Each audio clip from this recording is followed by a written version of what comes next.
어려운 거죠.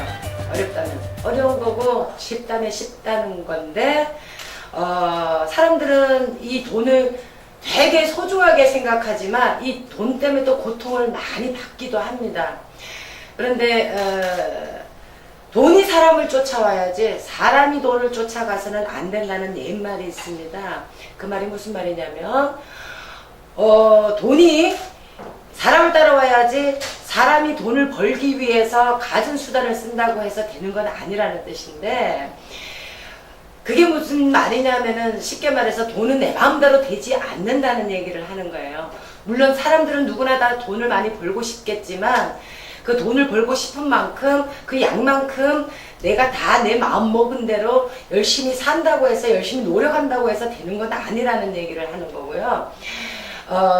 첫 번째 가장 중요한 거는 돈이 사람을 따라와야지 사람이 돈을 따라가서는 안 된다. 이게 핵심인데, 그러니까 운대가 좋아서 내가 돈이 많이 들어올 운이 돼서 내가 아무거나 그냥 막 했는데 그냥 돈이 저절로 막 굴러 들어와요. 그게 이제 돈이 사람한테 붙는다는 표현을 하는 건데 그건 저절로 되는 거고요. 근데 그 경우는 아주 확률이 낮아요. 저절로 되는 경우에는. 근데 이제 간혹 가다가 그러신 분들이 있어요. 저절로 돼서 이제 돈이 사람을 따라와서 사람에게 척하고 붙어서 뭘 해도, 그때는 뭘 해도 뭐 장사를 하든 사업을 하시든 영업을 하시든 투자를 하시든 여러 가지로 저절로 되는 경우, 그 경우를 제외하고 이제 인간이 돈을 쫓아가는 경우는 인간이 돈을 쫓아가는 경우에는 여러 가지 상황들이 많습니다. 여러 가지 상황들이 많은데 첫 번째, 내가 돈이 많은 경우는 두 가지 경우입니다. 부모로부터 많이 물려받아서 재산을 많이 상속을 받아서 돈이 많은 경우, 그 경우에는 그 돈을 잘 지켜야 되는 상황이고요. 실물이 안 나야 되고 손실이 안 나야 되고 오히려 그 물려받은 거 이상으로 돈이 불려져야 되는 상황이고, 그런 경우 제외하고 돈을 많이 버시려면 내가 열심히 노력을 해서 돈을 버셔야 되는데, 그 경우가 아까 제가 말씀드린 돈이 사람을 따라와야지 사람이 돈을 따라가서는 안 된다는 그 경우에 해당이 되는데, 내가 열심히 노력을 한다고 해서 되는 건 아니에요.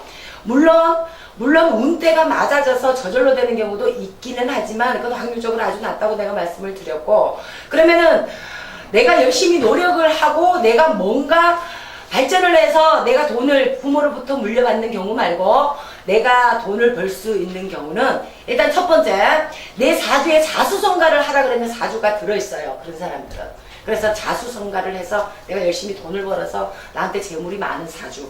그리고 그 사람들은 또 관상도 받쳐줍니다. 저절로 되는 사람들 관상도 아주 좋아요. 재물운이 들어있는 상입니다. 그래서 저 사람은 뭘 해도 되더라. 저 사람은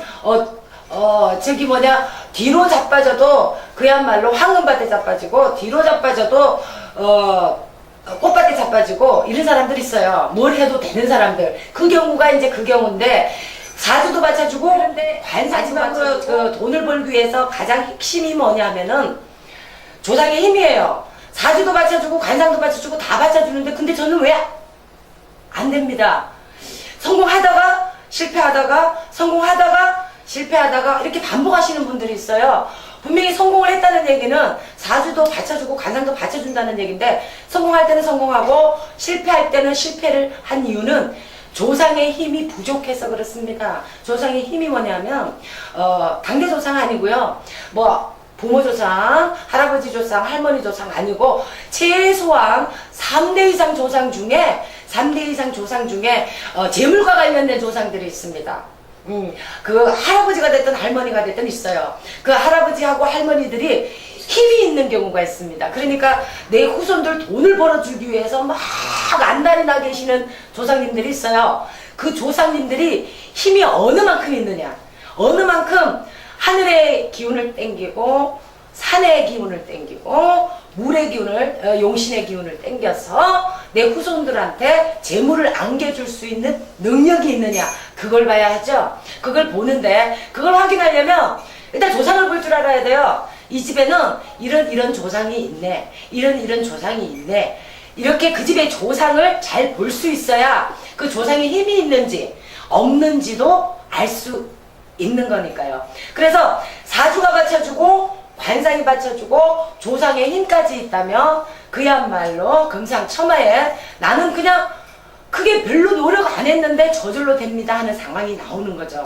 그런데 사주하고 관상이 다 받쳐주는데 조상의 힘이 부족할 때는 해결을 보시면 돼요. 해결을 하시면 되는 게 딴 게 아니라 조상이 힘이 없는 경우도 있지만 조상이 힘은 있대.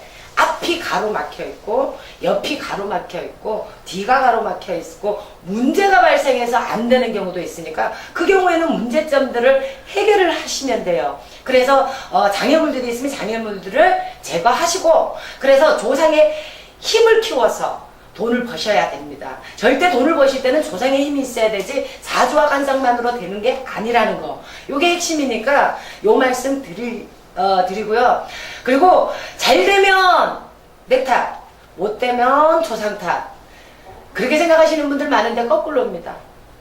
잘 되면 조상 탓이고 못 되면 내가 깨우치지 못하고 알지 못하고 어리석어서 생기는 부분이니까 거꾸로 생각하셔야 돼요. 그래서 잘 되면 조상님들 탓, 내가 못 되면 내가 노력이 부족하고 내가 무지하고 잘 알지를 못해서 헤매고 있구나라고 생각하시면 되고요. 어쨌든 저쨌든 후손을 살피지 않는 조상들은 없습니다. 절대로 해를 끼치고 앞을 가리고 뒤를 가리는 조상들은 없어요. 단지 후손들을 도와주고 어떻게든 이롭게 만들어주고 그야말로 돈도 벌게 해주고 싶어서 뭔가 표시를 하고 치기를 넣었을 뿐이지 그거는 해꾸지를 한다거나 앞을 가린다거나 그런 부분이 아니고 우리들이 너무 조상님들을 생각 안 하고 사는 부분들이 있는 것 같아서 오늘 이 자리에 잠깐 조상 얘기를 좀 했어요. 너무 눈앞에 보이는 것만 보지 마시고 그래도 조상 없는 후손이 없지 않습니까? 그래서 조상들의 힘이 내가 돈을 벌고 살아가는데 중요하다. 그 얘기를 드리고 싶어서 이 얘기를 하는 거니까 조상의 힘을 길러주시는 방법은 아주 많아요. 그 방법은 이제 뭐 개인적인 상담이나 여러 가지 문의를 하시면 제가 조목조목 얘기해 드릴 수 있고 어쨌든 오늘 돈이 사람한테 붙어야지 사람이 돈을 쫓아가서는 벌 수 없다. 그리고 사주에 나와 있고 관상에 나와 있고 그리고 그야말로 핵심은 조상의 힘이다.